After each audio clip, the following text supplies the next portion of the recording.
तो बहुत बहुत स्वागत है जोरदार तरीके से मेरे इंडियन एयरफोर्स जितने भी लवर हैं और एग्जैक्टली एफकैट एंट्री के माध्यम से वो इंडियन एयरफोर्स का हिस्सा बनना चाहते हैं कमीशन कैटेगरी में, चाहे वो फ्लाइंग ब्रांच हो चाहे ग्राउंड ड्यूटी हो। जैसे कि आपको पता है एफकैट 1 का एग्जाम 2024 डन हो चुका है फेब मंथ में। अब अगस्त में अगले एग्जाम का शेड्यूल है। अब उस एग्जाम के शेड्यूल को समझना जरूरी है। एलिजिबिलिटी क्या है, एज क्राइटेरिया क्या है, ओवरऑल किस तरीके से opportunity flying and ground duty के लिए मिलेगी, क्वालिफिकेशन को भी टेक्निकली समझेंगे, नंबर ऑफ वैकेंसीज को समझेंगे और सबसे बड़ी बात कि आखिर एमकेसी के साथ जुड़ करके जो हमने स्टार्ट किया है 100% श्योर शॉर्ट सिलेक्शन बैच, उसका हिस्सा बन के कैसे आप कैट जाने का अपना सपना पूरा कर सकते हैं। क्योंकि पहला स्टेज आपका रिटन एग्जाम है जहां आपका स्कोर बिल्कुल 200 एबव होना चाहिए अगर वाकई में आप फाइनल मेरिट में अपनी जगह बनाना चाहते हैं। उन्हीं सारी बातों को मद्देनजर रखते हुए आज आपके सामने मैं हाजिर हूँ एफकैट 2 2024 के नोटिफिकेशन की कंप्लीट डिटेल लेके, जहां age, qualification, vacancies, exam pattern सब कुछ, जिससे आपको पता चले कि आप फाइनल ईयर में हैं तो आप एलिजिबल हैं, आप अप्लाई कर सकते हैं। तो बहुत सारे प्रश्नों का जवाब बिल्कुल आज इस सेशन में मिलेगा। तो बिल्कुल जुड़िए और एफकैट जितने भी लवर हैं इस देश के अंदर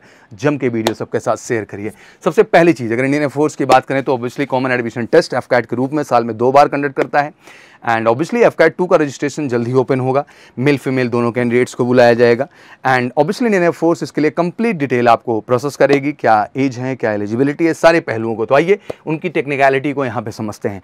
एफकैट 2 नोटिफिकेशन 2024 की बात करें तो जो है ये बिल्कुल एयरफोर्स अनाउंस करता है group A category gadget officers में, जिसमें ऑब्वियसली आपको टेक्निकल ब्रांच के लिए भी बुलाया जाता है, ग्राउंड ड्यूटी में और नॉन टेक्निकल के लिए भी, और साथ ही फ्लाइंग ब्रांच के लिए भी आपको अपॉर्चुनिटी मिलती है। एप्लीकेशन की बात करें तो ऑब्वियसली ऑफिशियल वेबसाइट जो इंडियन एयरफोर्स की है उस पर आपको फॉर्म अवेलेबल होता है, वहाँ से इसके रजिस्ट्रेशन प्रोसेस को आप कंप्लीट कर लेते हैं। प्रोसेस की बात करें तो obviously exam Air Force common admission test conduct body Indian Air Force है। इसकी फ्रिक्वेंसी साल में 2 बार है, एक फेब में एग्जाम होता है और एक आपका मंथ ऑफ अगस्त में होता है। एग्जाम बिल्कुल नेशनल लेवल पर कंडक्ट होता है। मोड एप्लीकेशन का फॉर्म का ऑनलाइन हमेशा रखा गया, मोड ऑफ एग्जाम भी ऑनलाइन है जो कि सीबीटी कंप्यूटर बेस्ड फॉर्मेट पे आता है। टोटल नंबर ऑफ क्वेश्चन 100 है, टोटल मार्क्स 300 है। सिलेक्शन प्रोसेस में पहला स्टेप रिटन एग्जामिनेशन, दूसरा आपका FSB that mean air force selection board में आपका एसएसबी इंटरव्यू, फिर आपका मेडिकल और फाइनल मेरिट आपके सामने होती है।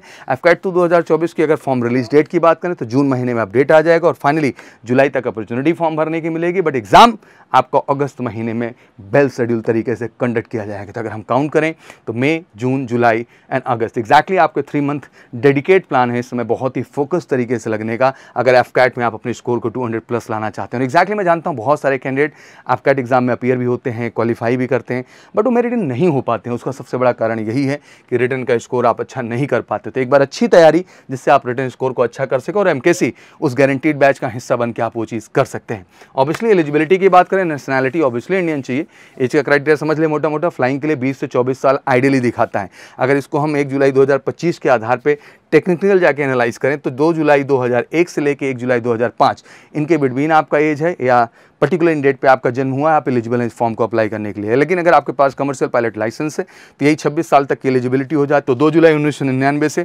1 जुलाई 2005 अगर इन दोनों डेट के बीच में आपका जन्म हुआ, इन बिटवीन आपका जन्म हुआ या पर्टिकुलर डेट्स पे हुआ है तो आप इसके लिए एलिजिबल हो जाते हैं फॉर्म को अप्लाई करने के लिए। ग्राउंड ड्यूटी की बात करें तो मोटा मोटा 20 से 26 साल है। यहाँ भी वही क्राइटेरिया 2 जुलाई 1999 से 1 जुलाई 2005। तो डेट को ध्यान से देख लीजिए, अगर इस डेट के पर्टिकुलर बीच में आप आते हैं, इन बिटवीन आते हैं, इन डेट्स पे आते हैं तो आप इस फॉर्म को भरने के लिए एलिजिबल हैं जो आपके सामने आने वाला है। क्वालिफिकेशन की बात करें तो सिंपली अगर हम फ्लाइंग ब्रांच की बात कर रहे हैं तो आपका 10+2 में 50% ज़रूरी है और सिंपल ग्रेजुएट हैं आप तो 60% उसमें होना जरूरी है। दैट मीन मैथ फिजिक्स से आपसे 10+2 होना चाहिए जिसमें 50% एटलीस्ट हो और ग्रेजुएशन में आपका 60%। ग्रेजुएशन किसी भी स्ट्रीम में हो, इससे कोई मैटर नहीं करता है, आप फ्लाइंग ब्रांच में अप्लाई करने के लिए एलिजिबल हैं। अक्सर ये कन्फ्यूजन लोगों के दिमाग में होती है कि फ्लाइंग में केवल बीटेक जा सकते हैं, तो ऐसा नहीं है। फ्लाइंग ब्रांच में सिंपल ग्रेजुएट भी जा सकते हैं, बस 10+2 में आपका जो है 50% जो है फिजिक्स, केमिस्ट्री, मैथ वगैरह में होना ज़रूरी है। बाकी आप बीटेक हैं तो आप एलिजिबल हैं, अप्लाई कर सकते हैं। एंड बाकी और कोई भी आप इंस्टीट्यूशन से उसी की इक्वल एलिजिबिलिटी टेक्निकल या एरोनॉटिकल सोसाइटी ऑफ इंडिया द्वारा कोई भी आपने रिकग्नाइज जो है डिग्री ली हुई है तब भी आप इस फॉर्म को अप्लाई करने के लिए एलिजिबल हो जाते हैं। तो क्लियर हो गया, सिंपल ग्रेजुएट जा रहे हैं बट 10+2 में 50% चाहिए, पीसीएम में बीटेक होल्डर्स जा रहे हैं और एरोनॉटिक्स में कोई स्पेशल डिग्री आपके पास है और बिल्कुल आप 60% वहाँ भी गेन किए हैं तो आप उसके लिए भी एलिजिबल हैं और बीटेक में भी 60% होना आपका अनिवार्य है। एफकैट एरोनॉटिकल इंजीनियरिंग इलेक्ट्रॉनिक्स की हम बात करें तो यहाँ पे 50% सेम फिजिक्स एंड मैथ में मांगा जाएगा, बाकी इंजीनियरिंग डिग्री आपसे मांगी जा रही है with 60%। And AFCAT aeronautical engineer mechanical की हम जब बात करते हैं तो सेम वहाँ पे भी है। तो यहाँ 10+2 में भी 60% मांगा है और आपसे ग्रेजुएशन में भी, दैट मीन आपका बीटेक डिग्री जो उसमें भी। एडमिनिस्ट्रेशन एंड लॉजिस्टिक की बात करें एफकैट में तो इसमें सिंपली जो है आप ग्रेजुएट होने चाहिए 60% मार्क्स के साथ। एडमिनिस्ट्रेशन और लॉजिस्टिक में एक नई ब्रांच जो इंट्रोड्यूस हुई है विपिन सिस्टम ब्रांच, इसके लिए भी 10+2 लेवल पे 50% मांगा गया है। बाकी ग्रेजुएशन में 60% मांगा गया है और बीटेक किए हैं तब भी 60% है। तो आप ब्रांचेज भी ध्यान से देख लीजिए।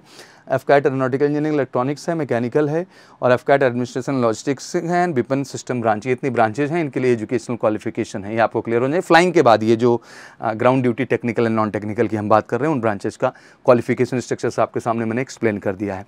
एफकैट अकाउंट्स में भी बीकॉम डिग्री होनी चाहिए 60% के साथ। एफकैट एजुकेशन में जा रहे हैं तो पोस्ट ग्रेजुएट आपका होना जरूरी है, MBA, MCA, MA, MSc degree, English, physics, math, chemistry, statistics, international relation, international studies, defence studies, psychology, computer science, IT management, mass communication, journalism, public relation with minimum 50% marks in aggregate.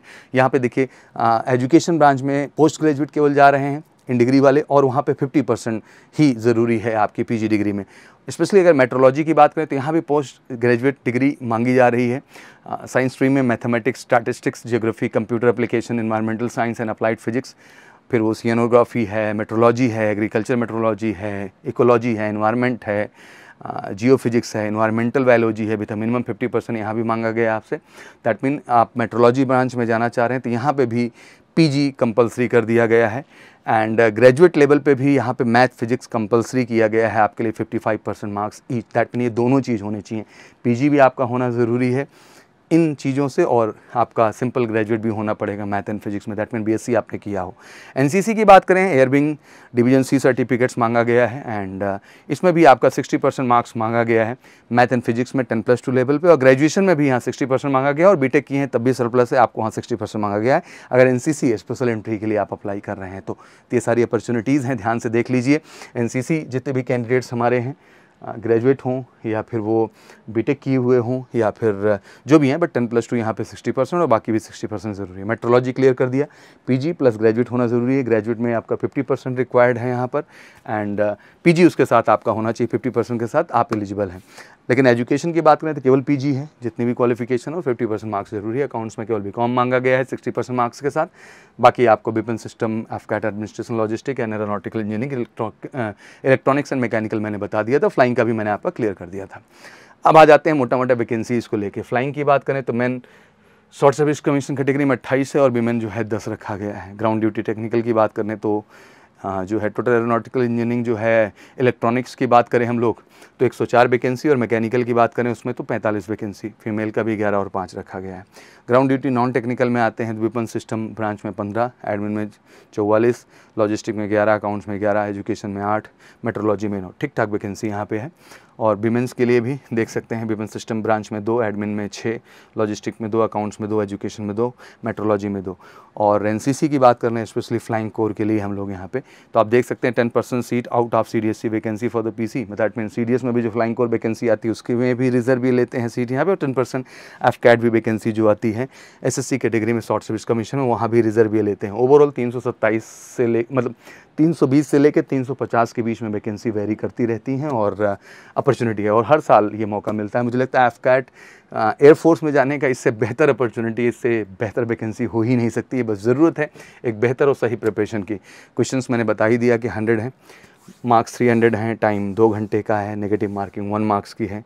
General awareness, verbal ability and English, numerical ability और reasoning and military aptitude test है। Exactly एक सही पढ़ाई की ज़रूरत है up to the mark जो कि एग्जैक्टली इसके सिलेबस को डिमांड करती है और उसीलिए हमने स्पेशल एफकैट बैच शुरू किए हैं ऑनलाइन ऑफलाइन दोनों ही प्लेटफॉर्म पे one of the best teachers team के साथ और श्योर शॉर्ट सक्सेस बैच है 3 महीने का। तो बिना डिले किए आप हमारे ऑफिशियल नंबर 9696330033 पे कॉल करिए और एफकैट स्पेशल बैच का हिस्सा बन करके इस बार 2024 एफकैट 2 का 100% सफलता लीजिए। Written plus SSB plus medical एक कंप्लीट प्रिपरेशन पैकेज आपको देगा MKC श्योर शॉर्ट रिकमेंडेशन के लिए। बाकी कोई क्वेरीज हो तो कमेंट सेक्शन में जरूर फिल करें और मैं चाहता हूँ इस बार एफकैट में आप MKC के साथ मिलकर sure short success. Thank you so much. जय हिंद, जय भारत।